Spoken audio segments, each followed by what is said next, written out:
Welcome, ladies, to the Women's Association of Hilton Head Islands author series. I'm Robin Zimmerman, and this is our 34th webinar in our author series. You are in for a treat. Renee Rosen is our special guest, our special best-selling author, and her book is called Fifth Avenue Glamour Girl. It's all about Estee Lauder and her biography and her life and her journey through her business. So I'm very excited to have Janet Porter interview her. We do want to remind you, if you've not been on one of our webinars, it is a webinar, which means you can see us, but we cannot see you. If you have questions, you need to go not to the chat, but to the Q&A section, and any comments, any questions that you have for our author or for Janet as we move through the interview, then please just sign on and give us your question. But we really appreciate you joining us today. And at this point, I'm going to bring in my colleague, Janet Porter, who has been our colleague through all 34 webinars. And she is over right next to me over there in Windmill Harbor at the moment. And it's good to see you, Janet. Happy New Year. You. You know, Robin, you and I are and Nancy and Bobby are examples of a way to get involved in WAHHI. You know, in that we all gravitate towards things that feed our souls. And I think one of the reasons we've stuck together all these years is because, you know, have lots of experience being in front of a camera. Nancy has lots of experience in leadership and in helping with IT support. Bobby loves authors, and I talk to people a lot about who try to kind of find their way in WAHHI, and I encourage them to find something that speaks to them.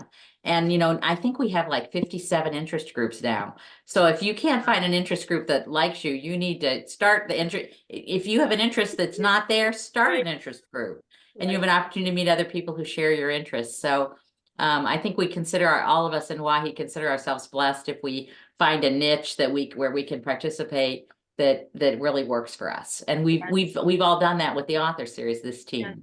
And you do such a great job, and want to thank you for your service as the secretary on the board. Last year I was program chair, and then I also did publicity.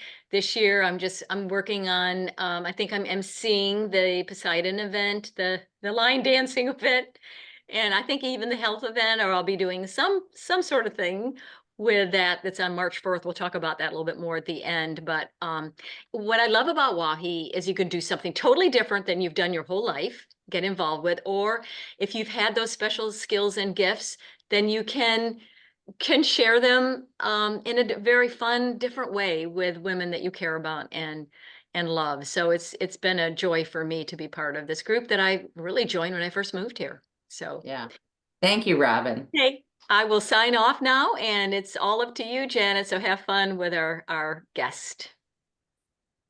So I want to reiterate to everyone what Robin said. If you put your cursor down, either down or up, wherever on your toolbar, and go to Q&A, please type in your questions for us, and I'll be able to ask them directly of Robin. That's Renee, that's the way you can do that. We had a lot of questions in November for William Kent Kruger, and it really added to the webinar. So today, for some of you, Renee may need no introduction because she's the USA Today best-selling author of many books of historical fiction: The Social Graces, Park Avenue Summer, What the Lady Wants, Windy City Blues, White Collar Girl, and Dollface. You know, most people discover their love of reading first and then decide to try writing. For Renee, it was just the opposite. From the time she was a little girl, she knew she wanted to be a writer, and by age 17 had completed her first novel with what she admits was the worst opening line of all time. So we'll ask her about that. Her hopes of being the youngest published author on record were soon dashed when her masterpiece was repeatedly rejected by publishers. Several years and many attempts later, Renee finally became a reader first. And as a reader first, she now lives in Chicago, where she's working on a new novel, and we're going to talk to you about that, because for those of you who are Renee Rosen fans, you're going to be thrilled with who she's profiling in her upcoming book. So with that, I'm going to ask Renee to join us.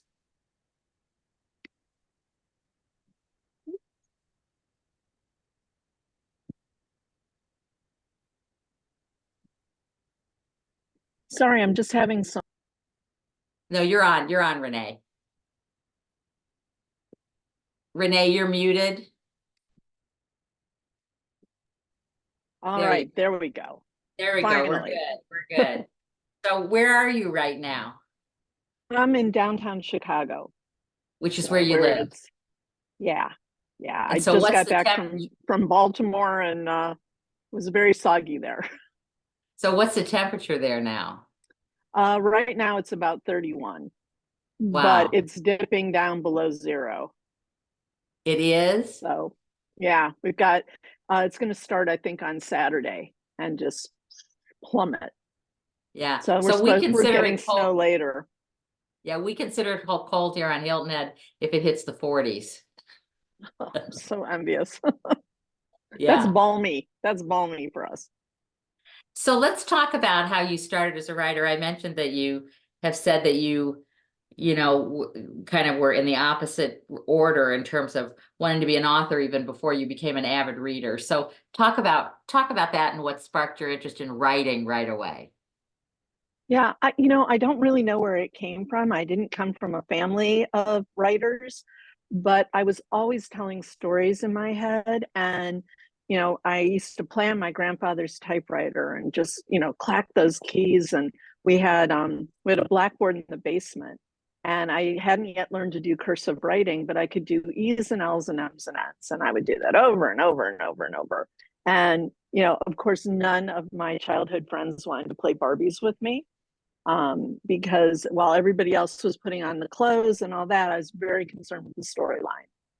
Barbie and Ken cannot go to Paris because first of all, they're having financial problems.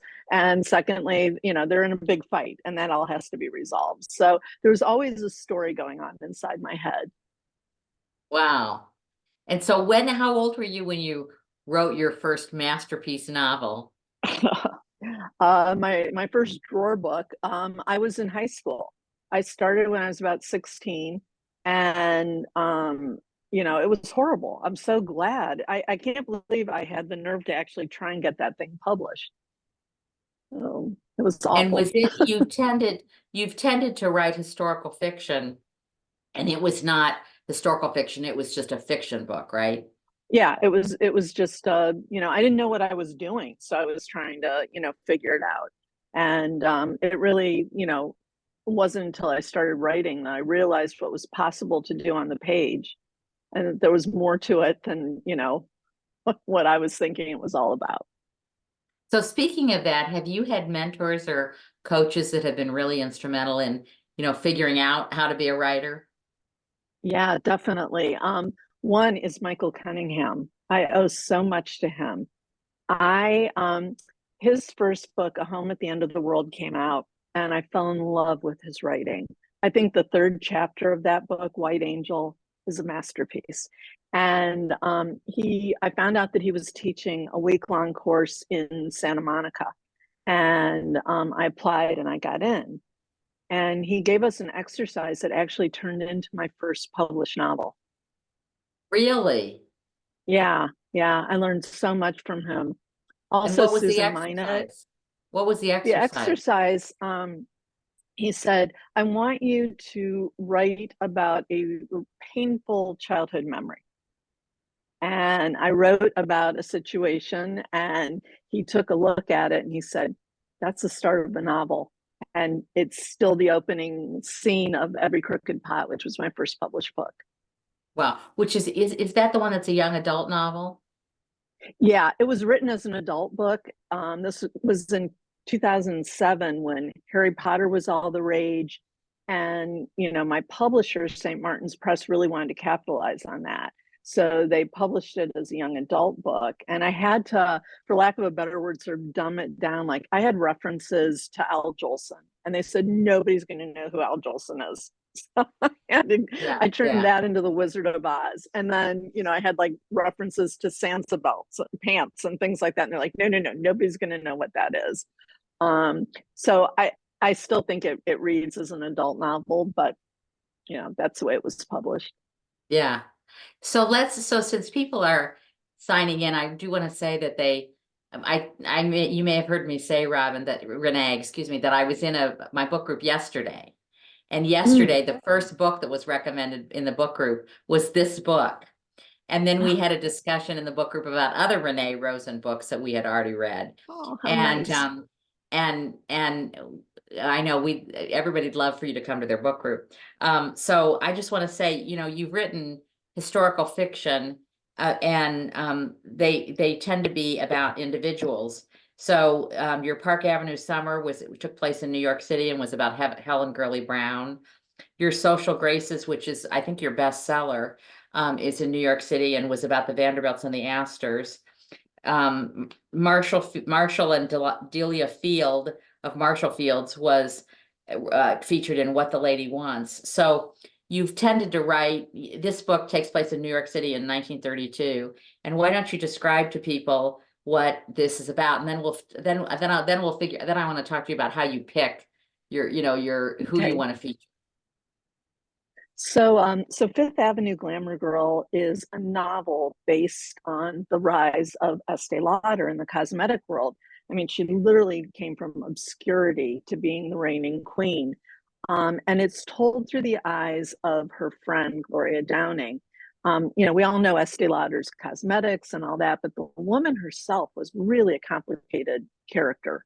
If you think about makeup and being an image maker, cosmetics, what do? They embellish, they conceal, they enhance. And that's pretty much what Estee did with her life. She was an image maker, and she had a lot of secrets. And Gloria is sort of the keeper of her secrets. So it's a story about friendship. It's a story about the cosmetic industry and how crazy that industry was. And it's about one woman's determination to capture her dream.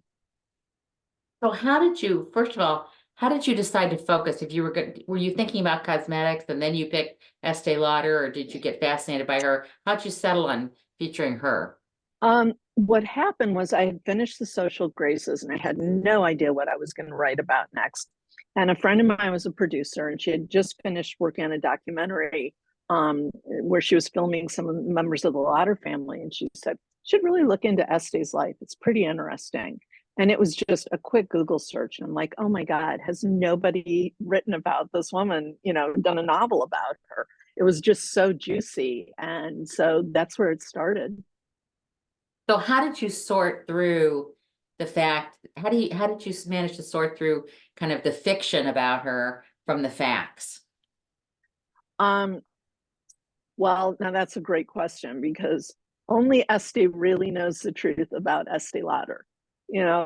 She set the narrative, and my book actually uses a framing device. There was a woman, Lee Israel, who was a biographer, and she was paid a lot of money to do an unauthorized biography of Estee Lauder, meaning unauthorized, meaning that she was doing it without Estee's permission and without Estee's input. And Estee Lauder got wind of this and immediately went into damage control and got her own book deal with Random House. And it was a race to publication for these two women, because Estee's like, I'm going to have to, get out there and explain everything that Lee Israel is going to say about me. So where is the truth? I don't know. There's three sides to every story. You've got Lee Israel's side, you've got Estee's side, and then the truth. So I assume you read both of those books. Oh yeah. Yeah. And you found there was a little truth in both of them? Like I say, Estee's really the only one who truly knows her story. But I know that when Lee Israel was interviewing people for the book, it quickly became apparent that what Estee had said publicly was not washing with what people were telling her. And, Wow. And I don't want to give away any spoilers because the book is full of spoilers. But so I'll just tease people a little bit that, like I said, she enhanced, embellished, and concealed aspects of her life. Well, and you tended to focus, Renee, on a portion of her life. It's not really a biography. So how did you pick? Because she led such an interesting life, how did you pick the time frame you tended to focus on? The 1932. I don't outline or anything when I'm writing. It's a pretty organic process for me. But it was obvious to me that the most exciting part of Este's life and her struggle was going from, literally making potions, lotions, and elixirs in her Upper West Side apartment to getting that first big contract at Saks Fifth Avenue, getting her products in there. And beyond that, it was sort of almost like a repeat pattern, like, okay, could she do it again with Clinique? Could she do it again with MAC? Could she do it again with Aramis? So it seemed like that going from like 1938 up to about 46, 47 was really the sweet spot for me. And I found it to be the most interesting portion of her life. So, and you just mentioned, which I didn't know, that you had, that there was some contact with a friend of yours with the Lauder family. Did you participate with them at all, interview them, or did you get any reaction from the book? No, I didn't. And I had read Leonard Lauder's memoir of his mother and his, life in the family business. And I was all ready to reach out to him. And I was strongly encouraged by author friends of mine, as well as some people at my publishing house, to not do that. They said, Estee set the narrative in her book. She is their reigning queen, and they stick to that story. And they're like, you're not really going to get anything new. They're not going to deviate from that. And Leonard actually quotes Lee Israel several times, uses her, and his footnotes are full of Lee Israel's findings. So I decided I didn't want them on my shoulder while I was writing. And it's the first time I haven't, because I have been fortunate enough to interview family members of people who knew Helen Gurley Brown, people who knew the Chess brothers, other people as well. But this was one time that I opted not to do that. Did you? Okay. And I don't know if this is common. Did you hear from the family members then after the book was published at all? I didn't, and it's interesting because I'm pretty sure they're aware of the book, but I haven't heard anything. And I know a number of people. Yeah, and I'm not saying anything about Estee. I have a lot of respect for Estee. I think she was an amazing trailblazer. She was a flawed woman. I don't know who isn't, who I don't know anyone who's perfect out there. And you can't deny what she did for women in business, what she did for the industry, how innovative she was. So, I wanted to tell her story as fully dimensionally as I could, while still celebrating all that she achieved. Well, I think you've managed to do that. So, let's talk about, you mentioned a couple books you read. Let's talk about other research you did on Estee Lauder besides reading her biography and the Israel book, and David Lauder's book. So what other research did you do to try to sort out what you wanted to write about? Yeah, so I spoke to a lot of people who had worked in the cosmetic industry, people who worked at counters, and people who worked for Estee Lauder. I spoke to a man who had been in the cosmetic industry for 50 years and knew some of the players, and really gave me some insights, and also sort of reassured me that I was on the right path. So that was really helpful. And I watched documentaries, I listened, I found interviews, and read as much as I could. And I'm familiar with New York and Saks and all that, so I was able to pull all that experience in. And also, having written about Marshall Field, I knew a lot about department stores and how they operated. So again, I was able to draw on all that. So you seem to like to place your books in New York City. You have 3, right, that are New York City based? And Social Graces, for example, it was all about the Astors and the Vanderbilts in New York City. So what gravitates you, what calls to you from New York City? Well, I lived there for a short period of time, and I've just had a love affair with New York from the time I was a little girl. And it's a tough place to live, but I just adore it there. Um, and you know, I don't necessarily pick the city. I let the subject, wherever the subject is, like the book I'm working on now is set largely in Los Angeles. So it's really more the subject matter than the setting. So you, I want to get to the next book you're writing because we were talking a little bit about that before. So we'll get to that because I know the members watching will be interested. But you've said before that in some of your research, I've seen from other interviews that you've talked about things that you found that surprised you about the cosmetic industry that you weren't aware of. Could you talk about some of those things that surprised you? Yeah, I mean, one thing was, you know, back then there were absolutely no regulations on, you know, what could go into a cosmetic product, what claims they could make.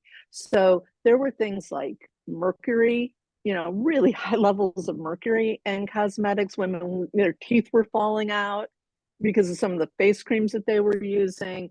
There was arsenic in some products that were supposed to like bleach out your skin.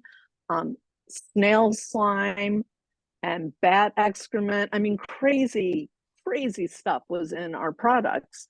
And the claims, you know, oh, you know, now you have to qualify it a little bit, but there were no restrictions whatsoever. You could say that it would, you know, roll back the clock 20 years and, you know, women are running to the stores for it.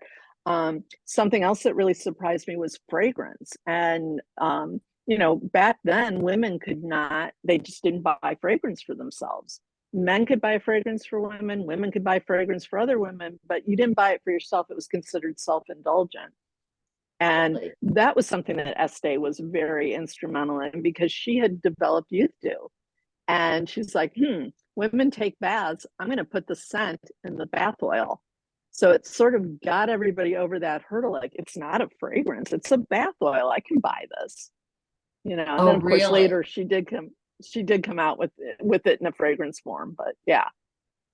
It's interesting because I have used white linen for 40 years. Love white Maybe linen. 50. In fact, people have said to me, which is an Estee Lauder fragrance, people have said to me, you know, like I've been at parties and I smell, I say, I get a smell of of white linen and I know it's you. I mean, so people know it as my fragrance.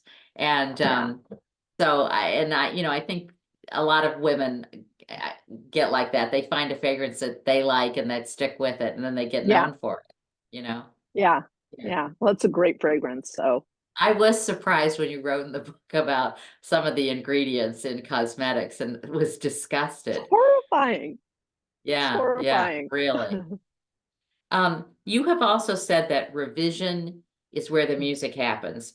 For most of us, spending months or years revising a book would be tedious and miserable. Tell us why this is where the magic happens, and talk specifically about like how many revisions this book went through.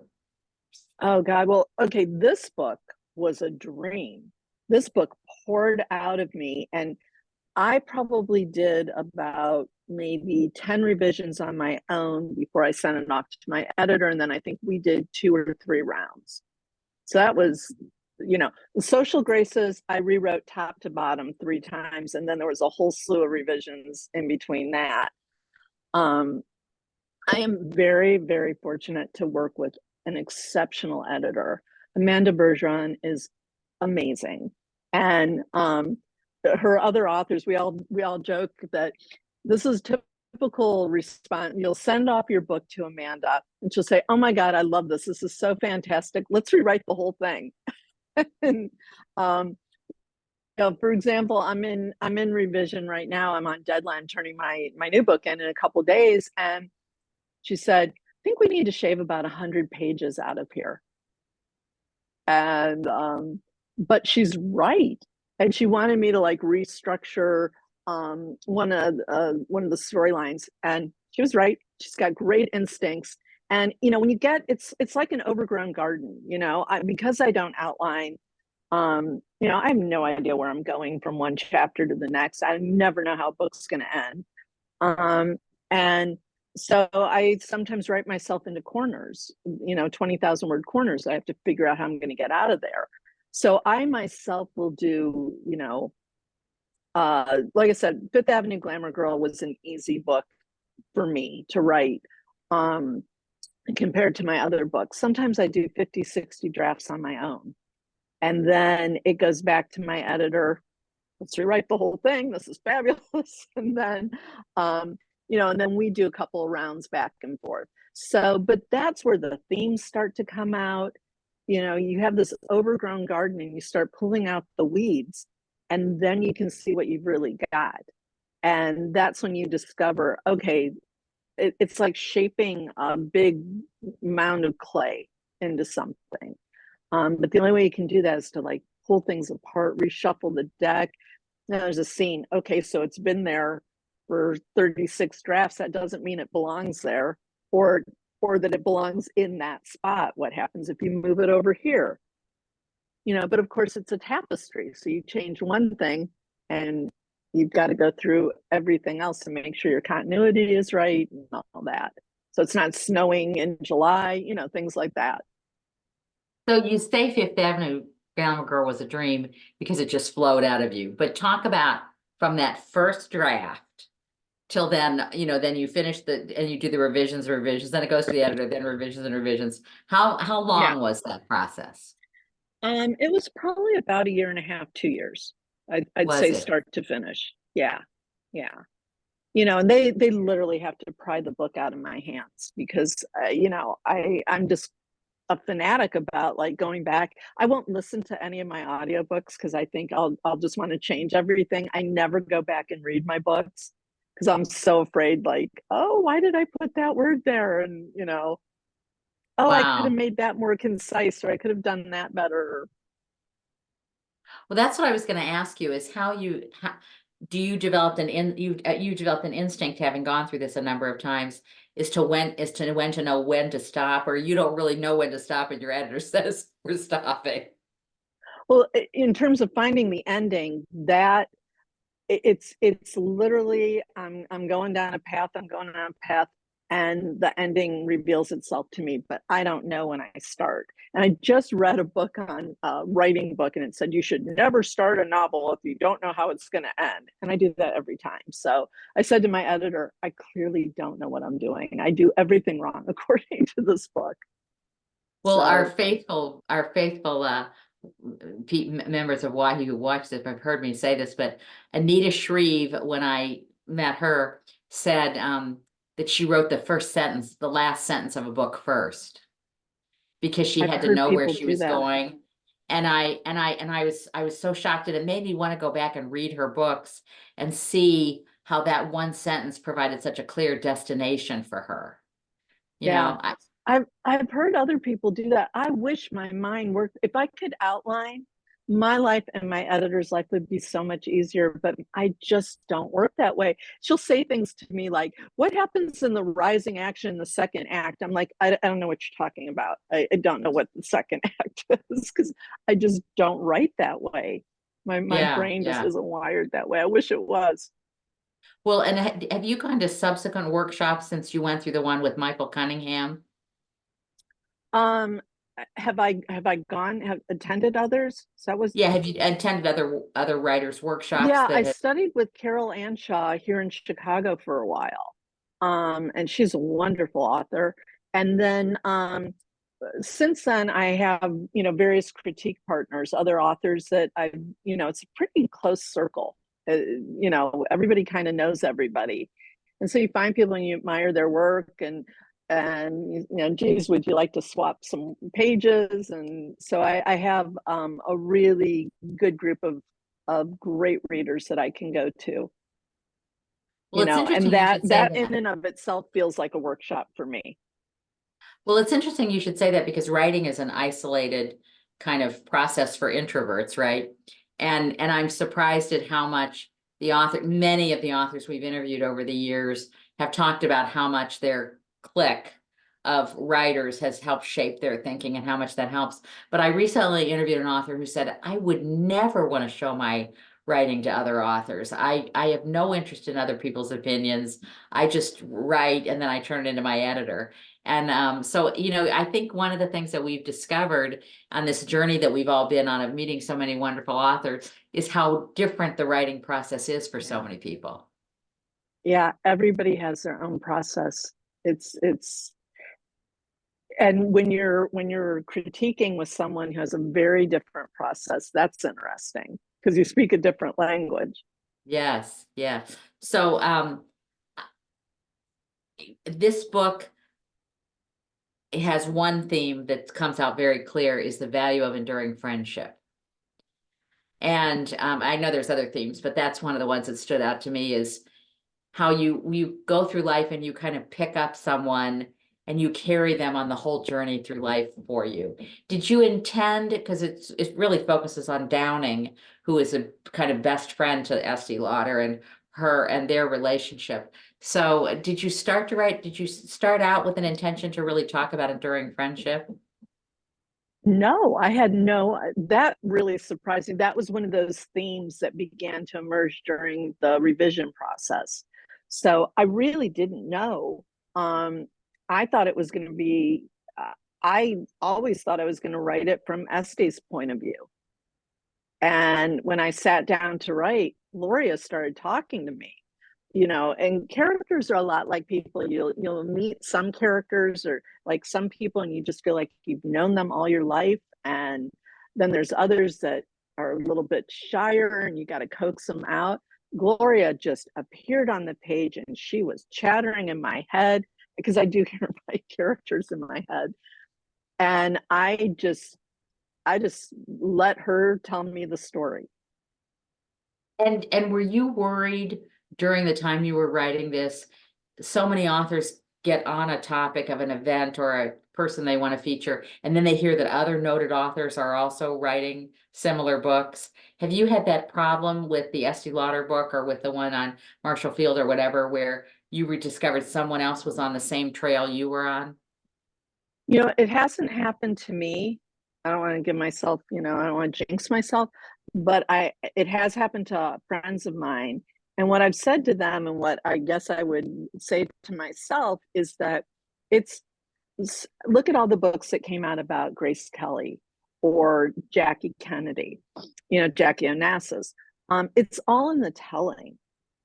You know, no two people are going to write the same story with the same sensibilities.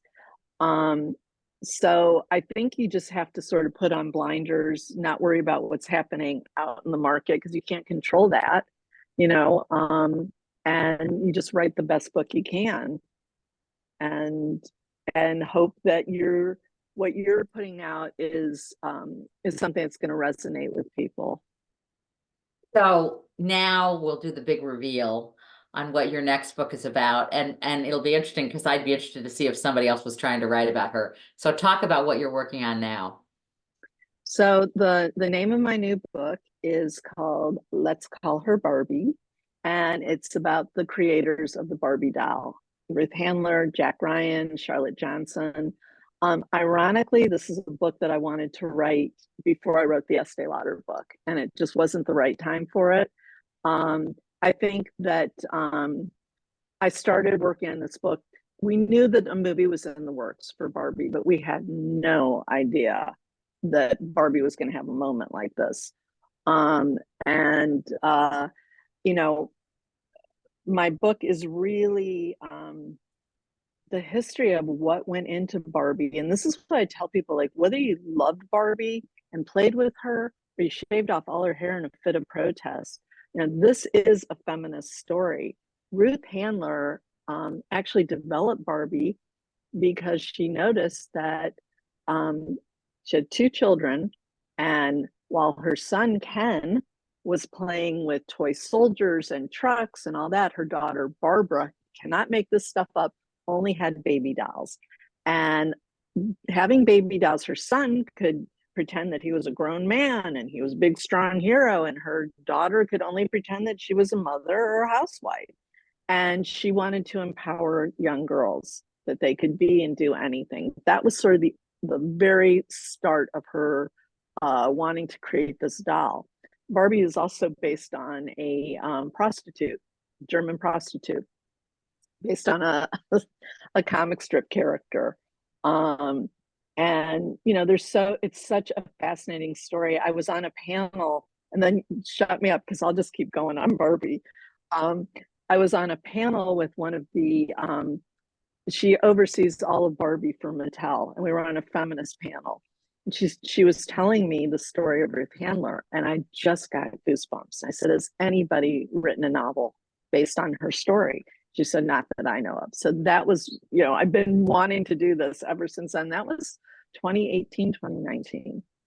Oh, was So now it? I get Was the it? chance. So have you been surprised by the, outpouring of affection and support for the Barbie movie? Completely. You know, I at first my team was a little reluctant because they're like, she's such a lightning rod. And I'm like, yeah, but this is a feminist story. And but people, I mean, it went Barbie mania. And, the hope now, I think Barbie's evergreen. She's been around for 60 years. So I don't think she's going anywhere, but she really is having a moment. Yes.